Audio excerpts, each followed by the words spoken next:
Hello! Welcome back to my channel. My name is Kelsey and today I'm here with my October wrap-up part 2.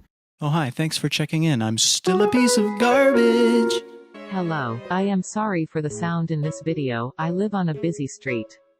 Please forgive me. Okay, bye. Sorry about my ring light. If you could see it in my glasses occasionally. I'm not wearing makeup and I look better with glasses in that case. So if you didn't see my previous October wrap-up, it summarized the first 5 books I read in the month of October, but I did end up reading 16 books this month, so we're here to wrap up the other 11 that I ended up reading. So just to summarize the month, like I said, I did read 16 books. In terms of rating, I had 0 5-star books, 7 4-star books, 8 3-star books, and 1 1-star book. So overall, an average month for me. 7 of those books were by female authors, 9 of those books were by male authors, 3 of those books were by BIPOC authors, and 13 of those books were by white authors. We can get into a heavy discussion about why the horror and thriller genre is oversaturated with white authors. 12 of those books were adult books and 4 of those books were YA. So let's get into it. So just for time management's sake, we'll go over the ones that I have videos for, so you can look there for more details on the books and more of an explanation for my ratings. One of which was for my only 1-star book this month, which was Dune by Frank Herbert. I have an entire reading vlog for it. Danny over at Current Chapter and I had hosted an entire read along for it, so you can check that reading vlog up above to see my full thoughts on the book. It's a bit spoilery, but I always put a spoiler warning on the screen in case you want to end up reading this book. The next 3 books I read were for a horror sci-fi reading vlog that I did, which I will also link up above. Annihilation by Jeff Vandermeer, I ended up giving 4 stars. The Luminous Dead by Caitlin Starling, I ended up giving 3.5 stars. And The Loneliest Girl in the Universe by Lauren James, I ended up giving 3 stars. So all of those books, you can check those reading vlogs up above for more details about them. So let's get into the 7 other books that I read in the month of October. The first of which was The Devil in the White City by Erik Larson, probably one of my most anticipated non-fiction reads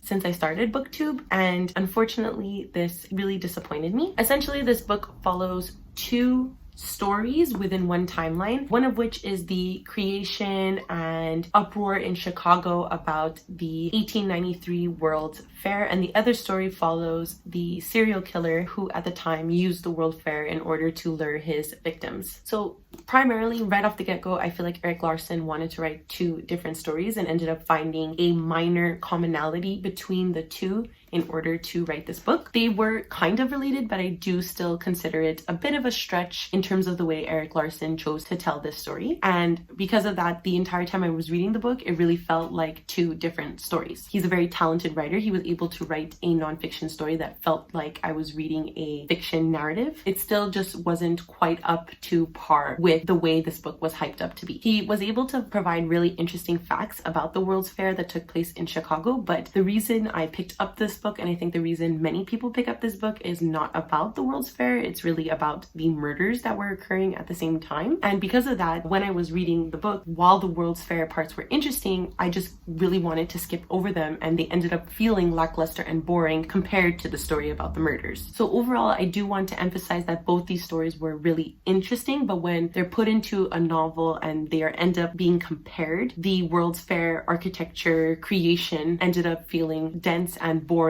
compared to the thrilling and fast-paced narrative of the serial killer. I ended up giving this one 3 stars. Then I picked up We Have Always Lived in the Castle by Shirley Jackson. This follows the story of the Blackwoods, 2 daughters and their uncle who live in a home and are ostracized by their community due to the fact that one night their entire family besides them was poisoned. So this was my first Shirley Jackson, and I'm definitely super keen to pick up more from this author. Something I really enjoy in horror books and films, just because I am a big baby, is when there aren't jump scares in the book for the sake of jump scares. This book was a really slow and unnerving read, and I think people should take that into consideration before they go into it. I also read this book through a more feminist lens, and I would argue that this book really delves into the abuse that the 2 sisters face from the patriarchy in general. It's in both a literal sense and in a subtext sense, which I won't get into because it does spoil some parts of the book. But because of this, I felt felt completely uneasy the entire time as a woman and was truly sketched out by some of the things that were happening in the book. The true murderer of the entire Blackwood family, I think, is fairly easy to figure out, fairly obvious, and a lot of reviewers have pointed that out on Goodreads, and I don't think that was actually the true horrific part of the book. I think the subtext and other things I mentioned previously was the actual horror of the narrative. My one minor complaint is that I do think the ending stretches on a tad too long. I think the point was made quite clear earlier on into the ending, but other than that, I completely adored this, and I gave it 4.5 stars. Then I picked up an anthology called Vampires Never Get Old. It is edited by Zoraida Cordova and Natalie C. Parker, but it has a wide variety of authors like Samira Ahmed, Danielle Clayton,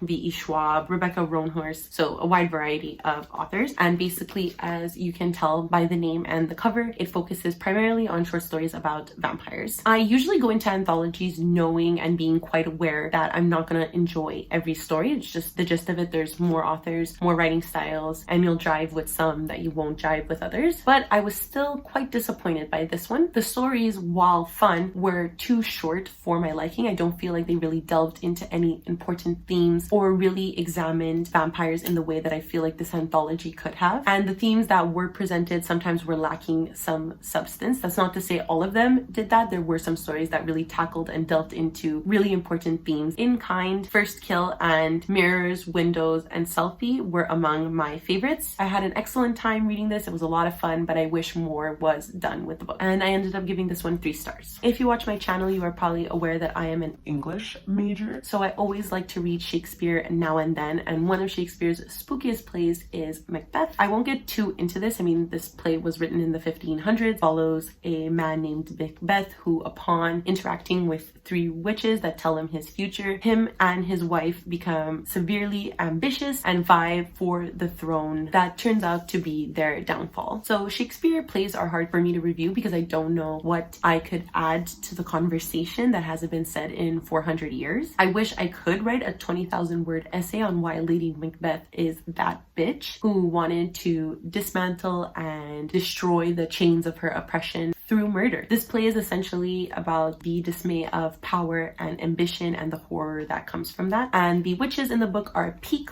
Halloween, and I loved it. I ended up giving this 4 stars. Hasn't changed for me. Each time I read Macbeth, I always enjoy my time. Then I read another one of my favorites this month, When No One Is Watching by Alyssa Cole. I love Alyssa Cole. This basically follows a woman named Sydney who watches her neighborhood slowly become gentrified by the white people moving in. And as more and more white people move into her neighborhood, Sydney starts to notice that many of her neighbors are slowly disappearing. This was so good, and a lot of reviewers were saying that this wasn't scary, and I completely disagree. Listening to this on audio was so unnerving, and I think the reason why it's so ominous is because it is so real. Alyssa Cole is a brilliant writer, and I've been completely amazed by the 2 works that I have read from her so far in 2020. I was pulled into Sydney's story immediately, and I absolutely could not put this book down. Whenever Cole's characters were unnerved, so was I. I do agree that the pacing in the novel felt a little bit off, and the ending made it feel like it came a tad out of nowhere, and that made it feel less like a thriller and more like a horror, which I think was just as effective and worked exactly for the theme of gentrification, that it can happen so slowly and then all at once. This book absolutely kept me on the tips of my toes, and I think that despite the novel's quicker ending, it really paid off. And I know that I will be thinking about this novel for a while. I ended up giving this 4 stars. Highly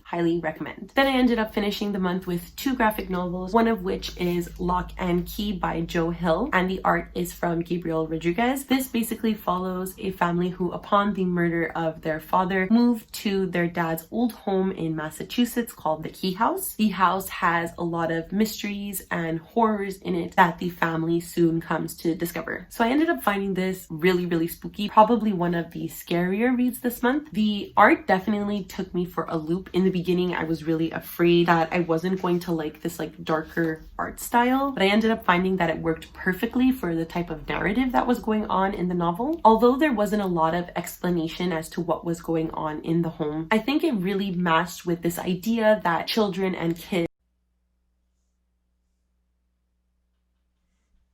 are the only ones that are capable of seeing, or they have the imagination open enough to see and feel these spooky, horrific things. I do think it blended perfectly with this idea of haunted house narrative with real life horror, like murders. And even though I was super disturbed, probably the most disturbed I felt all month, I do want to continue with this series ASAP, and I ended up giving this one 4 stars as well. Then the final book I read in the month of October was an arc for Odessa by Jonathan Hill. So this follows a kind of post-apocalyptic story about the West Coast and what happens after the big one hit, and how the United States is kind of separated by East Coast and West Coast, and there's like a wall in between. And this book follows 3 Vietnamese American siblings as they make their way down the West Coast in search of their mother in San Francisco. So Odessa was actually a very interesting read. It was very interesting to see what this author imagined the United States to be like after a big earthquake hits. I really enjoyed the family dynamics in the novel, and I thought they were really heartwarming. I think anybody who has siblings can identify